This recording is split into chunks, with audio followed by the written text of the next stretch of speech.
Horizonte.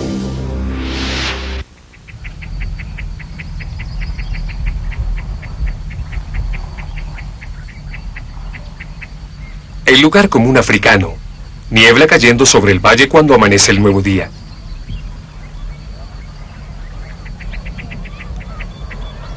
Pero la niebla es principalmente humo de leña producido por 50.000 hogueras para cocinar. Bajo ella la segunda ciudad de Tanzania está despertando. Un vasto campamento de refugiados ruandeses ha hecho su aparición en este rincón del noroeste de Tanzania, justo a las afueras de la frontera de su propio país. La ciudad creció en solo unos cuantos días.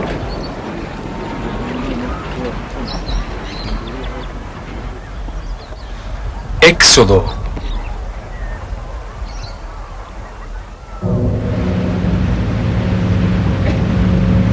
Aquí fue donde tuvo lugar el éxodo.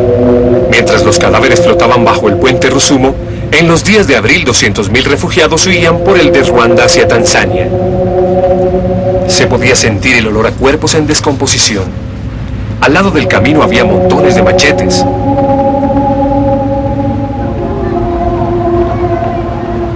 En la cima de una colina llamada Benako se instaló 250.000 de refugiados.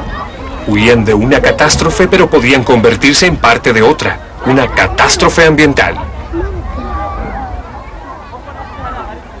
Para comer es preciso cocinar, y para cocinar hay que quemar leña, no hay otra fuente de energía. Multiplique esta necesidad por una ciudad. Benako tiene el tamaño de una ciudad, y el resultado es inevitable.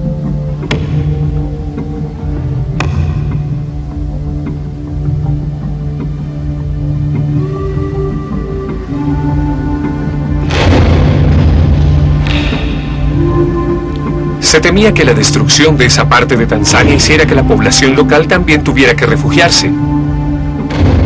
Tanzania pidió ayuda a la comunidad internacional. La evidencia obtenida en otras partes del mundo, particularmente en Sahel, entre Sudán y Etiopía, es bastante fuerte. Los campamentos de refugiados son causa de una devastación masiva. En septiembre, 5 meses después del éxodo, se planeó un estudio detallado llamado Valoración del Impacto Ambiental.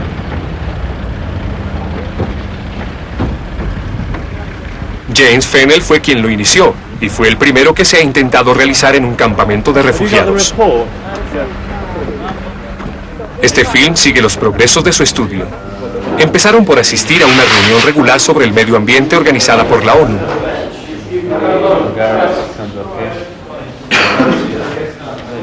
Curtis Paskett dirigía el equipo de evaluación, ya que había dedicado toda su vida a este tipo de trabajo. Dean Werdis es un consultor ambiental de Washington. El último miembro era Richard Black, un geógrafo académico de Londres. Bueno, creo que todo el mundo está aquí, así que empezaremos este estudio del impacto ambiental.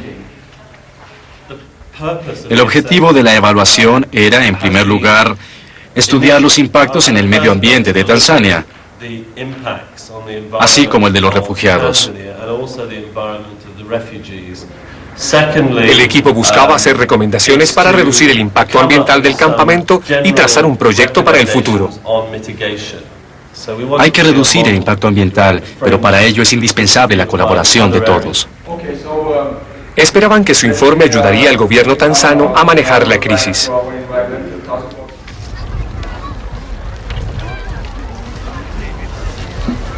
El tamaño del campamento era mentalmente abrumador. El equipo tuvo que reducir el problema a una escala fácil de comprender y de medir.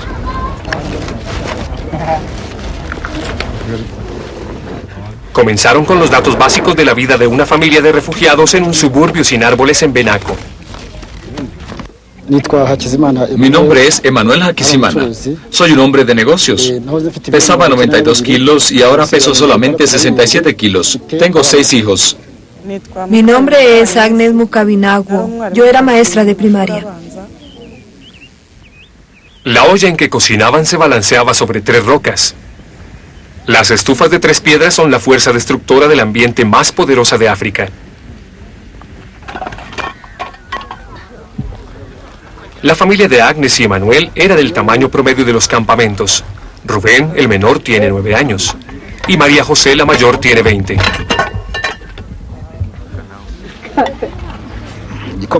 Las gachas son sabrosas, pero no es suficiente. Existen 4 problemas principales en la vida de un refugiado: alimento, salud, agua y leña.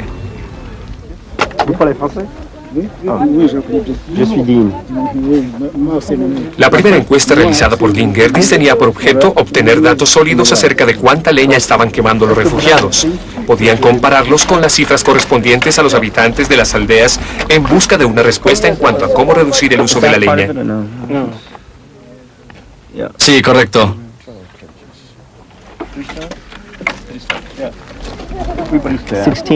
Aquí hay 16 libras. Esto alcanza para más o menos 3 días. Los primeros resultados sugerían que 1000 toneladas de leña llegaban diariamente al campamento, el equivalente a 20 hectáreas de selva.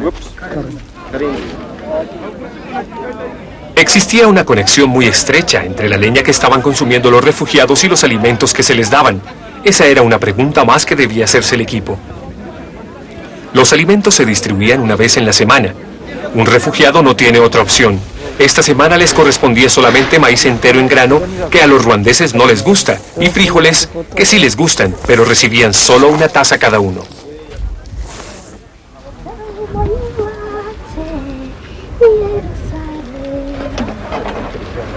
El problema que presentan el maíz entero y los frijoles es que requieren mucho tiempo de cocción.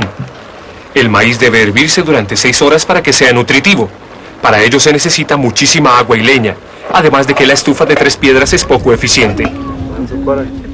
El problema consistía en ahorrar combustible sin que peligrara la llamada nutrición de los refugiados. Otros miembros del equipo también estaban intentando establecer líneas básicas para la valoración. El geógrafo del equipo, Richard Black, estaba explorando regiones del conflicto potencial con la gente de la localidad. ¿Durante cuánto tiempo puede cultivar verduras aquí antes de que se agote la tierra? En este suelo marginal, la competencia por la tierra podría ir seguida por exceso de siembras y degradación del terreno. Digamos que después de 10 años, cuando esto se haya agotado, la familia y el grupo que la está utilizando ahora abandonará la tierra y se mudará a otro lugar, ¿de acuerdo? Simplemente la dejan y luego van a otra parte. La gente de esta aldea tiene suficiente tierra.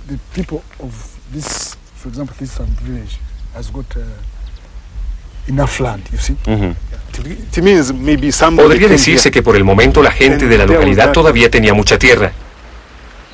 Pero el agua era un asunto diferente. ¿Dónde obtiene ella el agua?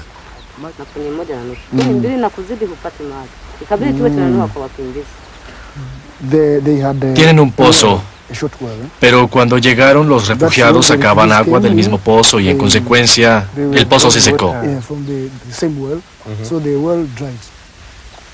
Estaba claro que la competencia por el agua ya se había creado. Al principio de la entrevista ella mencionó el problema acerca de la leña, pero más tarde cuando le preguntamos qué se podría hacer era mucho más importante el agua. Lógicamente, con tanta gente viviendo tan hacinada, se van a reducir los niveles acuíferos.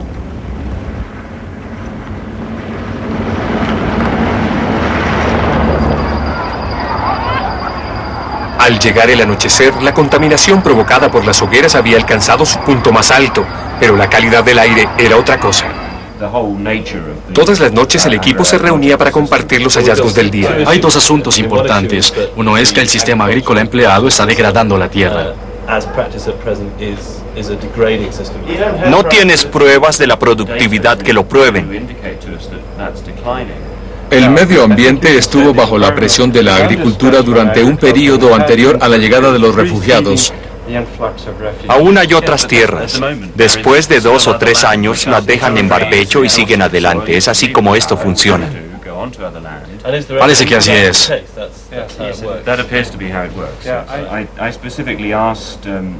A menos que los refugiados decidieran empezar a cultivar, el estudio bien podía olvidarse de la competencia por la tierra. Esta primera etapa trataba acerca de lo que podían excluir como de lo que debían incluir. No tenemos un gran suministro de leña para quemar.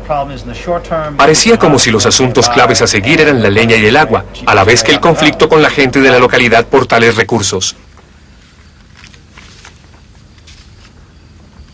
Al terminar esa primera encuesta rápida, el equipo redactó lo que en la jerga se llama un informe de campo. Es un borrador del informe final, pero sin incluir los hechos. Pero Richard estaba preocupado de que hubiera un asunto más importante, saber si una valoración del impacto ambiental era el enfoque apropiado. Yo aún le doy vueltas a eso en mi mente. ¿Vale la pena realizar una valoración formal del impacto ambiental en una situación que incluye refugiados? Estoy muy convencido que en los programas de refugiados se deben tomar en cuenta los asuntos ambientales. Solamente si el medio ambiente es una parte importante del sustento de la gente rural. En caso de que si no se considera el medio ambiente, se pueda perjudicar aquello de lo que la gente vive. Las preocupaciones de Richard concordaban con muchos en cuanto a que el verdadero problema es la forma en que se trata a los refugiados.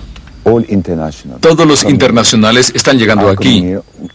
Desde luego que están llegando conscientes del problema del medio ambiente, motivados por eso, pero llegan con sus ideas europeas o estadounidenses, que no son las mismas del concepto africano.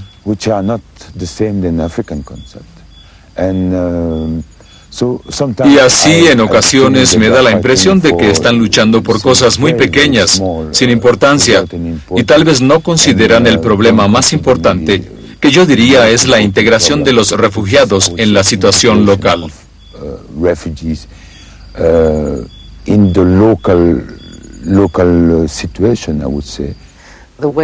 La forma en que los donantes y gobiernos del norte están influyendo sobre los gobiernos anfitriones en este sentido tiene muchos resultados negativos. Con esto no se intenta sugerir que el medio ambiente no sea muy importante. La forma en que ayudamos a los refugiados tiene un cierto impacto ambiental negativo y no hay razón en el mundo para que esa cantidad de gente esté concentrada en un país como Tanzania. Se encuentran concentrados allí porque están atrapados por la ayuda y bien podrían haberse dispersado por el país. El asunto de la integración de los refugiados y la gente de la localidad en la toma de decisiones, estando conscientes de cómo afectan estas tanto a los refugiados como a las personas locales, es uno de los aspectos más importantes de un programa de asistencia a los refugiados. Mi nombre es Víctor Tamarengelo. Soy el silvicultor distrital en Nagara y mi trabajo consiste en asegurarme de que la gente del distrito tenga suficiente leña. También soy responsable de la conservación de la selva y capacito a la gente para estar seguro de que plantan nuevos árboles.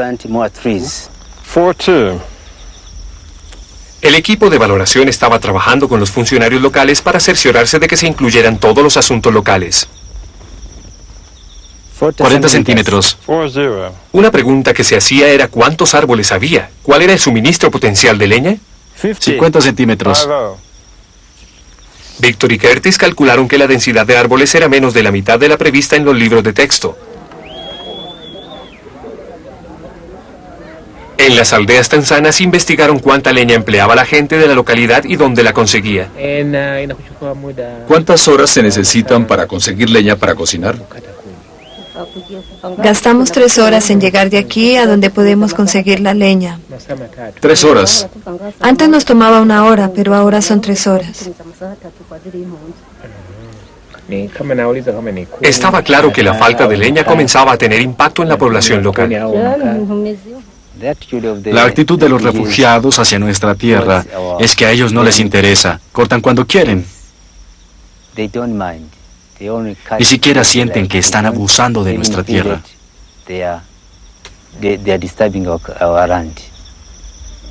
Pero los refugiados tienen que obtener la leña, de manera que las hijas de Agnes y Manuel, Alice y Rachel, la buscaban en donde podían. Su problema era que se estaban acabando los lugares cercanos de abastecimiento.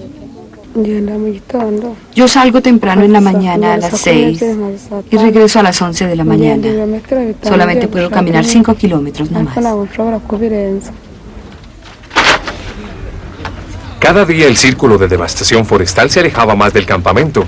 Con objeto de defender los árboles que quedaban, la gente de Víctor marcaba los más valiosos, aquellos que tardan más en crecer en una extensión de 2 kilómetros a la redonda del campamento. Esperaban preservar las semillas de la regeneración futura hasta que se hubieran ido los refugiados.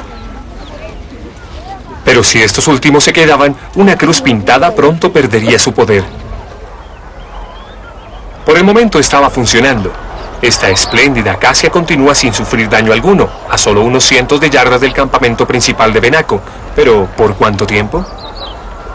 Si Víctor estaba prohibiendo a los refugiados talar los árboles, entonces tendría que ofrecerles alguna alternativa. Temprano, cada mañana salía el primer servicio de transporte. Los pasajeros eran refugiados llevados en camión a la selva. Algunos de ellos para recoger leña, y al resto se le pagaba para encargarse de la tala de árboles.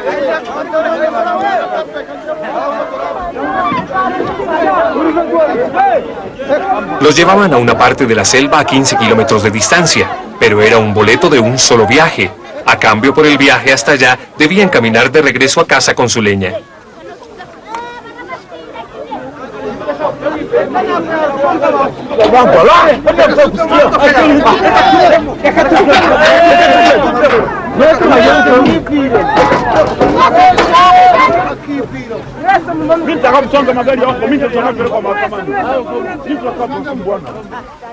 $15 kilómetros era casi el doble de lo que la mayoría de los refugiados podían caminar.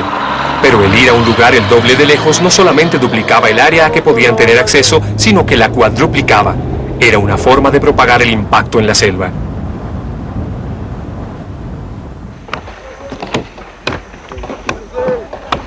Estaban talando únicamente donde la selva era lo suficientemente densa para poder hacerlo.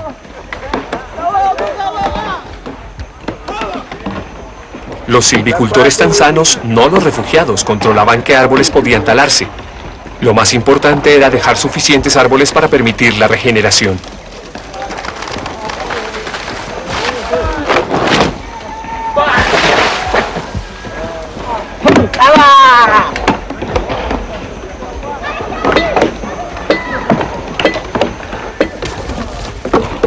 Dejaban la leña cortada para que se secara durante unas cuantas semanas. La leña seca proporciona más energía que la fresca y húmeda. Pero al llegar los últimos días de octubre, los suministros empezaban a acabarse. Esperábamos que durarían hasta finales de diciembre en las regiones que habíamos identificado hasta ese momento. Después de diciembre no tenemos ningún lugar en ese distrito donde se puedan talar árboles.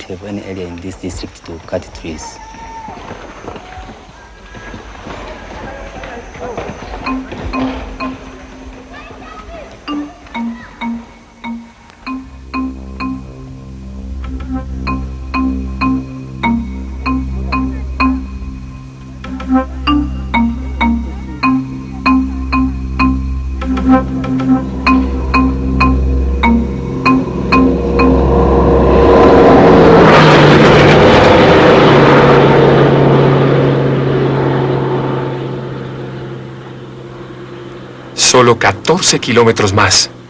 Este tipo de solución dependía de la creencia de que los refugiados no permanecerían mucho tiempo en Benaco.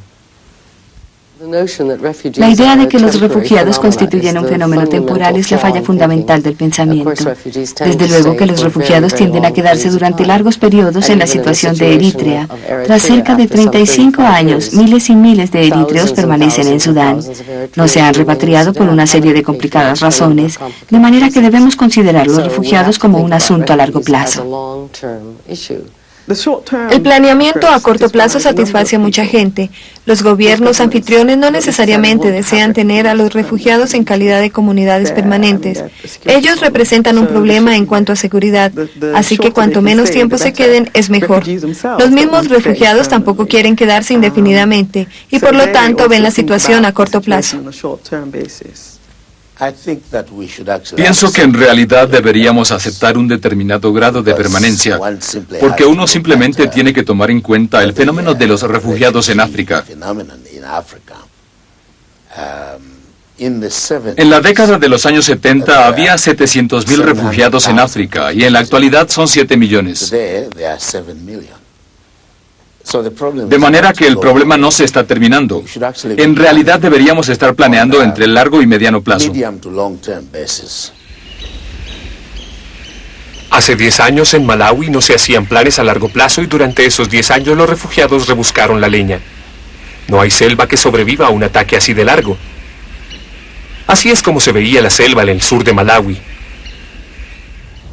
Y así es como se ve actualmente. En todo caso, Malawi tiene una apabullante deforestación y erosión, pero los procesos se han agudizado con 1 millón de refugiados mozambiqueños. La mayoría de los refugiados se han ido, pero una devastación como esta podría ocurrir en Benaco. El problema era cómo evitar que el daño llegara a este punto.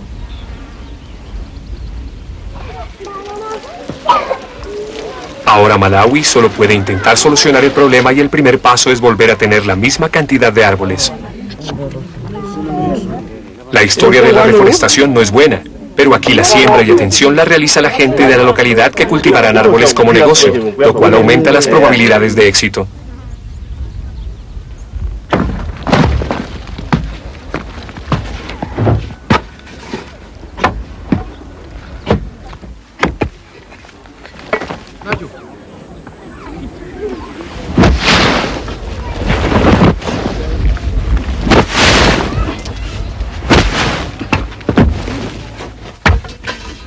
La lección importante que esto nos brinda es que hay que evitar daños a largo plazo, planeando a largo plazo. Las organizaciones no gubernamentales realmente han estado trabajando más o menos a corto plazo, y eso en ocasiones ha acarreado problemas.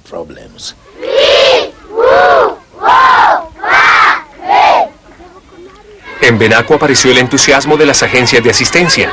Durante 6 meses, 60.000 niños refugiados asistieron a la escuela todos los días. Había suficientes maestros, también refugiados, pero carecían de materiales didácticos y de escuelas. Cada día los niños tenían una especie de día de campo al aire libre.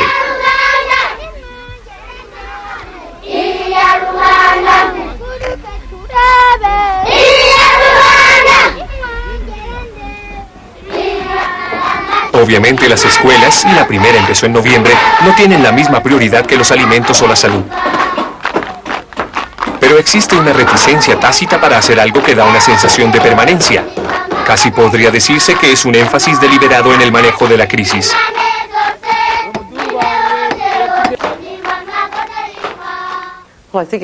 Yo creo que eso viene en gran parte del hecho de que es más fácil levantar fondos cuando se tiene una emergencia dramática, en la que se puede presentar a las víctimas como seres indefensos e incapaces de cuidarse a sí mismos.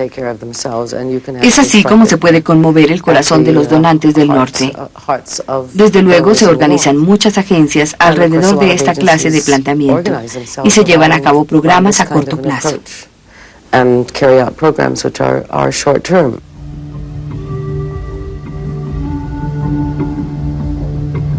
Esta planeación a corto plazo es lo que es peligroso para el medio ambiente, y en Benaco el agua, al igual que la leña, se estaban manejando en un estado de crisis permanente.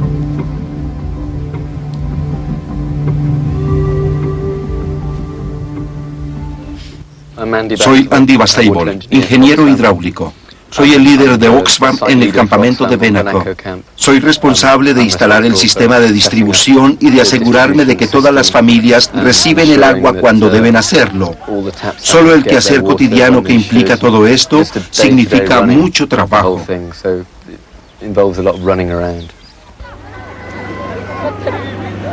La ración mínima de agua de la Organización Mundial de la Salud es de 23 litros diarios.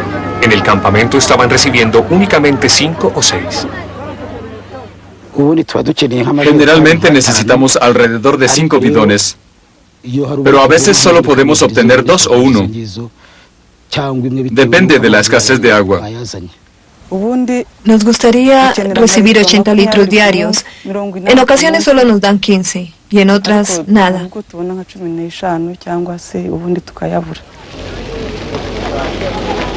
Los efectos se estaban propagando.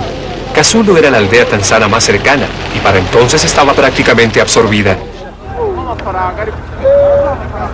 Compartía el mismo manto acuífero y también estaba sufriendo escasez de agua.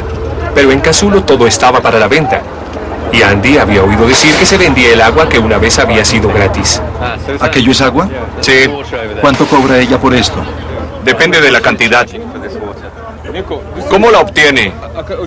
¿Cómo hace para transportarla?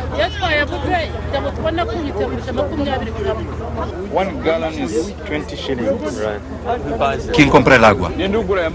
Depende, quien tenga un restaurante. Ella la transporta con su esfuerzo y el de su familia. Ahora comprendo. Era tanta la escasez de agua que ahora valía la pena llevarla desde el campamento hasta los restaurantes tanzanos de Kasulo. Se había ubicado a Benaco aquí en primer lugar porque ya existían una presa y un lago pequeño. Y ahí fue donde empezó el problema porque el lago solo podía suministrar una cuarta parte de la cantidad de agua requerida. El equipo de valoración también estaba preocupado por la resistencia de la presa. 158. Yo creo que lo que deberíamos decir es si el campamento va a permanecer y si su tamaño va a seguir siendo el mismo. Entonces, estamos entrando en un periodo que ya no es la respuesta a una situación de emergencia, sino que puede pensarse en algún tipo de diseño. El lago se abastecía de un pantano y Andy le estaba sacando hasta la última gota. Quiero que amplíen más el pozo hacia este lado. Muy bien. Pero en la medida que Andy daba más agua a los refugiados, había menos en la región. También habían hecho una serie de perforaciones, 15 pozos, y esta zanja proporcionaban agua para 250.000 de gente. No estoy contento. Me gustaría producir más, pero no hay cómo hacerlo. Estamos bombeando la cantidad máxima del lago, y con las perforaciones existentes no podemos sacar más agua de ellas en este momento.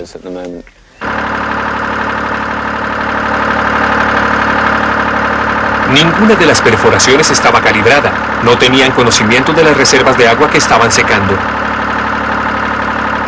Después de 6 meses, algunos pozos estaban empezando a bombear aire. Andy estaba preocupado de que ya estaban bajando los niveles acuíferos. Lo que estamos encontrando es que los niveles de agua están realmente disminuyendo. Es preocupante pensar que de alguna manera se está drenando el manto acuífero. Por lo tanto, estamos midiéndolos todos los días. Una persona va a ellos, mira los pozos y encuentra el nivel. Y así estamos intentando establecer la cantidad de bombeo de todos estos pozos de acuerdo a los hallazgos. Todo esto es un poco arriesgado.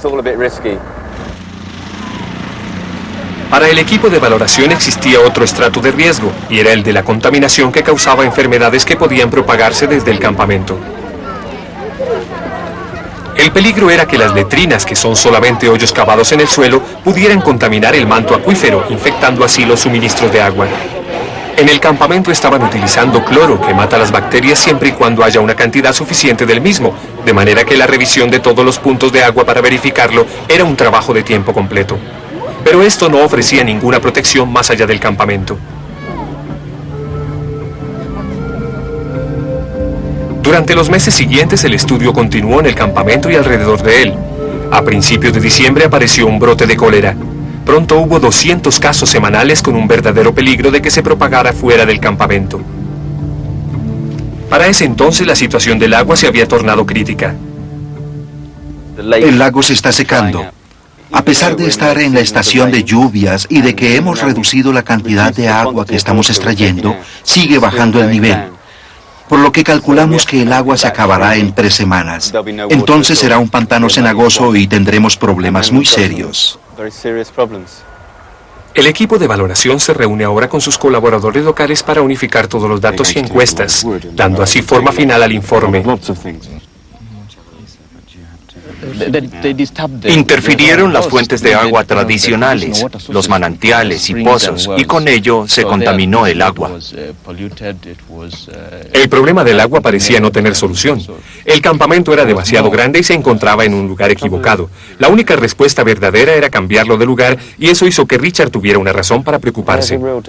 Hay un verdadero peligro de que el informe que vamos a producir se malinterprete. Yo me preocupé cuando acepté el contrato, cuando llegué aquí, y ahora estoy aún más preocupado. Tal vez porque alguien podría decir, hay un fuerte impacto ambiental y por lo tanto es preciso reubicar a los refugiados. Y la única reubicación práctica es enviarlos de regreso a casa.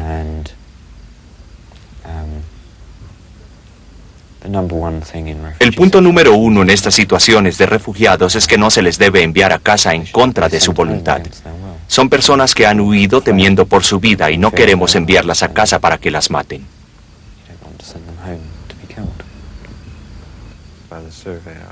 Para la ONU, la repatriación voluntaria es la primera opción oficial. Yo pienso que para la gente misma es mucho mejor regresar a su país de origen. Y moralmente hablando, diría que en términos de condiciones de vida, también es mucho mejor para ellos. De manera que desde luego que voy a promover la repatriación.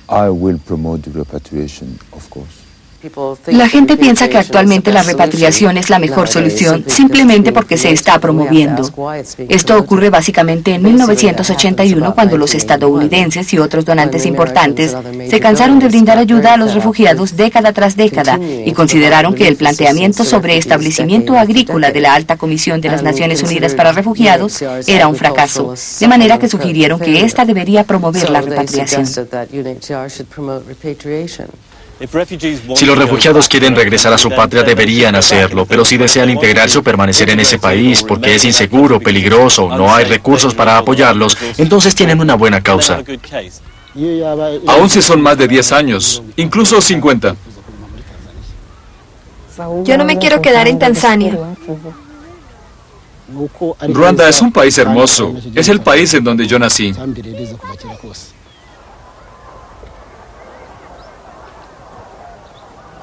Mientras tanto, las existencias de leña seguían bajando. El equipo de valoración pensó que había llegado el momento de explorar opciones más radicales. Una de aquellas opciones había decidido que ya era hora de que visitara Benaco. Tenemos muchos expertos que llegan, pero no son los más idóneos. Estamos trayendo ambientalistas para tratar de solucionar un problema de energía, primordialmente un problema de combustible para cocinar. Necesitamos expertos en energía que participen en esta crisis. Ese es el punto. Es una cuestión de energía. Ahora bien, si solamente traemos silvicultores, entonces nuestra única fuente son los recursos forestales. Ya se habían hecho algunas mejoras. Se estaban reemplazando las estufas de 3 piedras por estufas más efectivas de barro. Pero la paradoja era que con mejores estufas, los refugiados podían cocinar más y en consecuencia utilizar más leña. Y el maíz en grano entero se había reemplazado por harina de maíz que requiere mucho menos tiempo de cocción. Pero Eric Lamont Gregory, un experto en energía de la Universidad de Oxford, había traído consigo una solución alternativa que sentía no se había explorado adecuadamente antes. Bernie Ross es un experto en leña de la Federación de la Cruz Roja en Burundi y había venido a Benaco para ver qué se podía hacer con la idea de Eric. Veámosla aquí. Quiero decir usted y yo.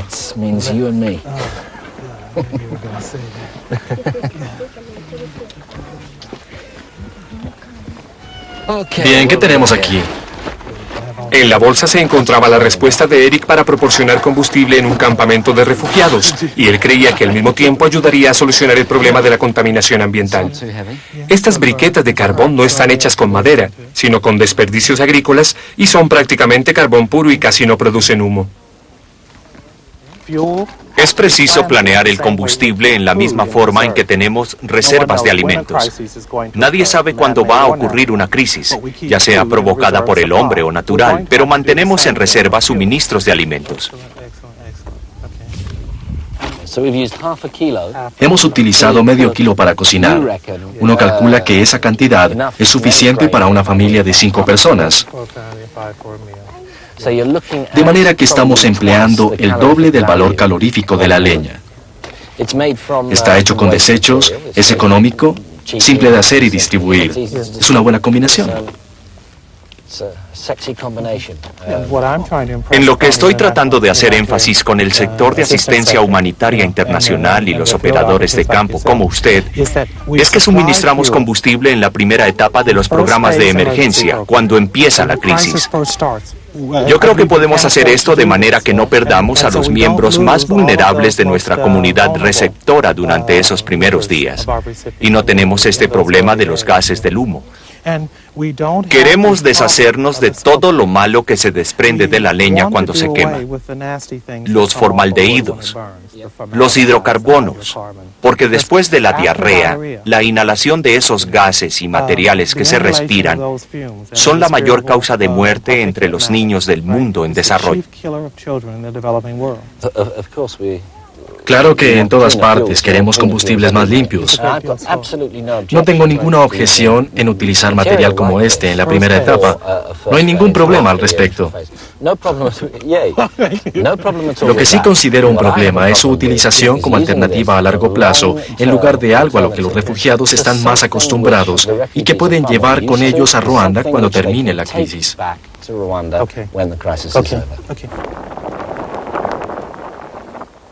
La estrategia de Bernie es menos radical que la de Eric. El planteamiento suyo es de la educación. Verá usted, los gustos occidentales. Ese frijol se coció durante al menos 2 horas más de lo necesario.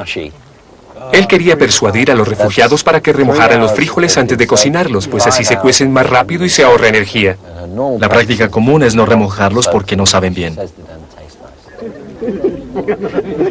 Bernie había establecido una prueba para verificar si la convicción familiar de que si se remojaban los frijoles perdían el sabor era verdad. Ellos habrían preferido los frijoles sin remojar, pero en el caso de que fuera 5-1 a favor de los frijoles remojados, quienes ahorraban energía habían dicho que no les gustaban. ¿Están sabrosos? Sí. ¿Sí están buenos? ¿Están bien cocidos? Están bien cocidos, pero también se remojaron en agua.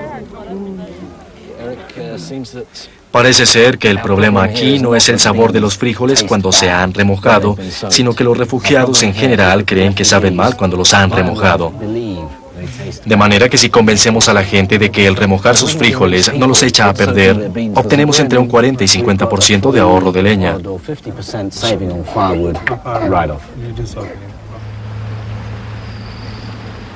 Burundi, vecino de Tanzania. Bernie aún quería hacer un seguimiento de las ideas de Eric y había oído hablar acerca de un negocio de briquetas en Bujumbura. Había fracasado, entonces Eric y él fueron a investigar por qué.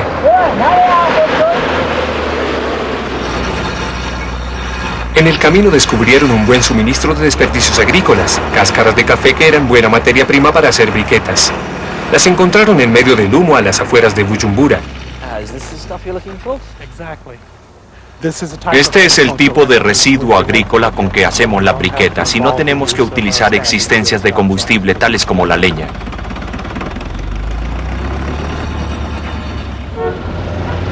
A la mañana siguiente fueron a una fábrica de jabón a las afueras de la capital que alguna vez había estado en el negocio de las briquetas de carbón.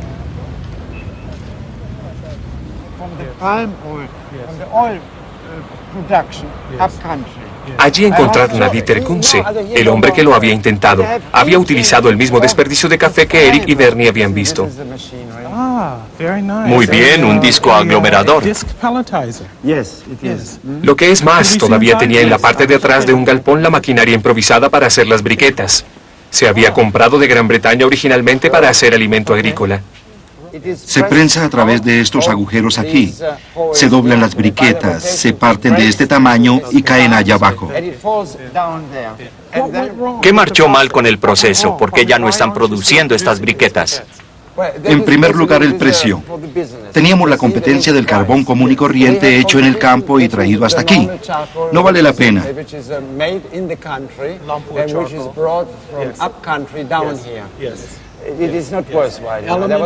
¿Ha visto briquetas como esta?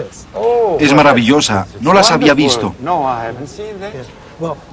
Esto también es un residuo agrícola. Empleamos una tecnología diferente que no requiere la energía para extraer el material. Si usted pudiera reducir el costo de la producción de estas briquetas... Ese era nuestro problema. Hay dos cosas. Una, nosotros ya no utilizaríamos hornos y podríamos carbonizar en 2 o 4 horas el mismo material que usted carboniza en 24 horas. Eric está convencido de que al emplear las nuevas técnicas podrían establecerse pequeñas fábricas de briquetas para proveer de combustible a los refugiados. Tendrían una administración local y se utilizarían materias primas de la localidad. Ya era hora de regresar. Demasiados proyectos de ayuda han tenido que lamentarse porque a pesar de que en el papel parecen ser una idea grandiosa, maravillosa y sensata, no han funcionado. Porque, como te repito... Porque seguramente no han contado con el apoyo administrativo y la tecnología adecuada, apropiada. ¿No es verdad, Bernie? Porque voy a terminar esta frase sin que me interrumpas. En el curso de estos 3 días, no se pensaron bien desde el principio. En el viaje de regreso pasaron cerca de Gouzi, uno de los campamentos de refugiados donde trabaja Bernie. A diferencia de Tanzania, la tierra en Burundi en su mayoría está cultivada y hay poca leña que cortar.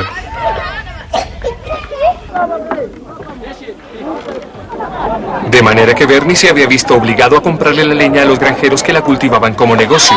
La distribuía de la misma forma que los alimentos, en parte como le gustaría hacerlo a Eric.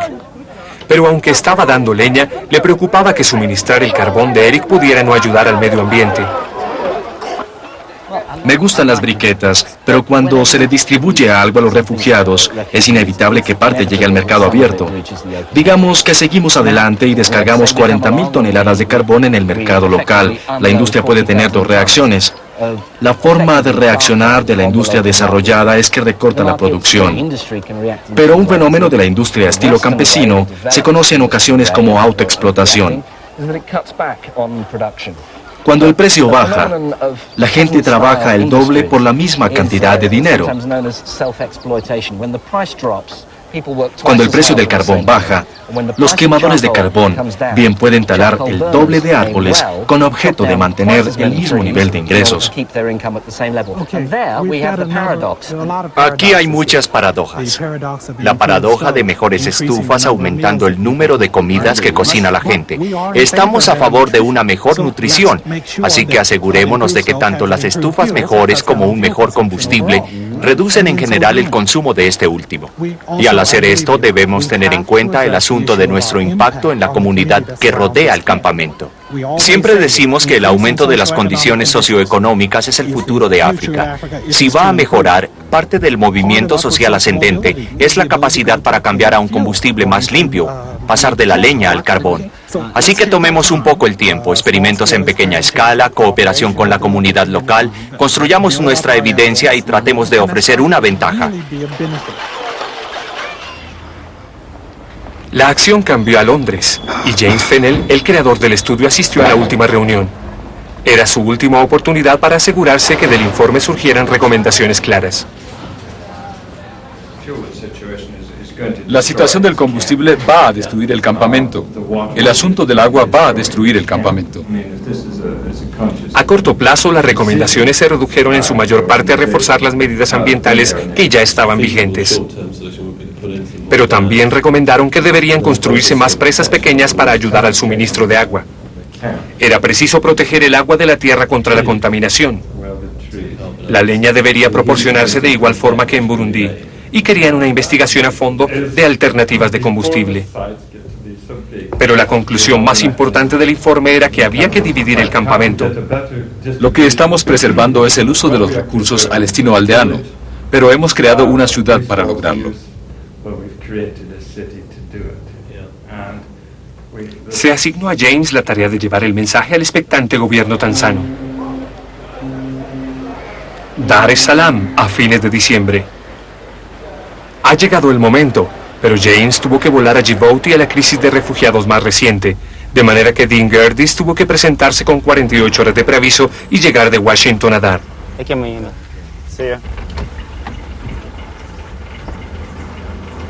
Sin estar preparado, Dean trató de tener una conversación de última hora con James. Estoy buscando a James Fennell. Vamos a hacer una presentación mañana y quería hablar con James.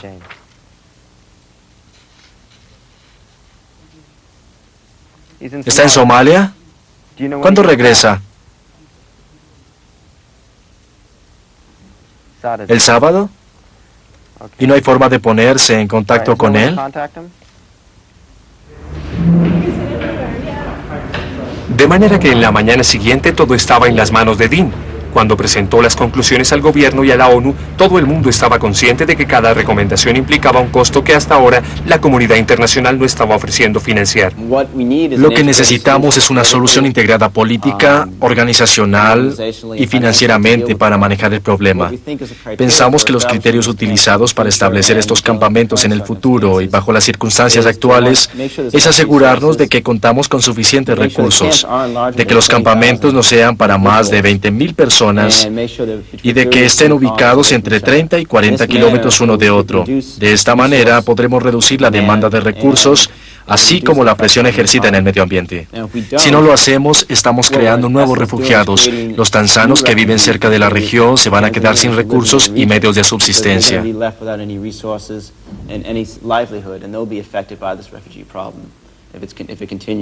La valoración concluía que para el futuro no debería permitirse que un campamento como Benaco se asentara. Afecta el medio ambiente, afecta a la gente de la localidad y afecta a los mismos refugiados. Las cosas no tienen que ser así. Las emergencias que implican migraciones de gente en gran escala, migraciones obligadas, se deberán contemplar como una oportunidad para el país anfitrión, no solo como un problema.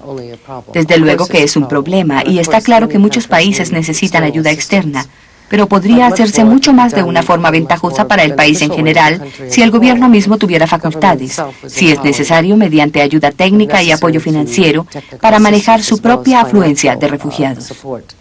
To manage their own influxes of refugees on their own.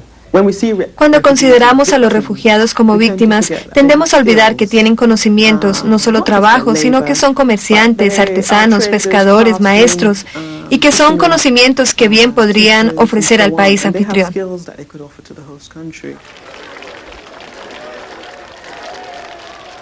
Justo después de que el equipo de valoración dejó el campamento, el presidente Hassan Mwinyi de Tanzania vino a Benaco. No queremos que este campamento adopte un carácter permanente. Esta es una medida temporal y nos gustaría verla de esa manera. Este lugar deberá quedar libre de refugiados. Hay algunos campamentos que han dejado los refugiados mozambiqueños. Y quizás estos campamentos podrían utilizarse para los refugiados de Burundi y Ruanda.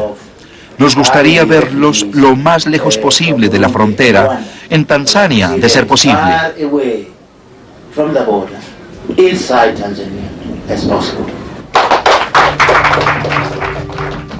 Después del éxodo, la segunda ciudad más grande de Tanzania aún está allí. La enormidad del problema hace que esté fuera del alcance de cualquier gobierno. Al final es una cuestión de financiación y buena voluntad de parte de la comunidad internacional.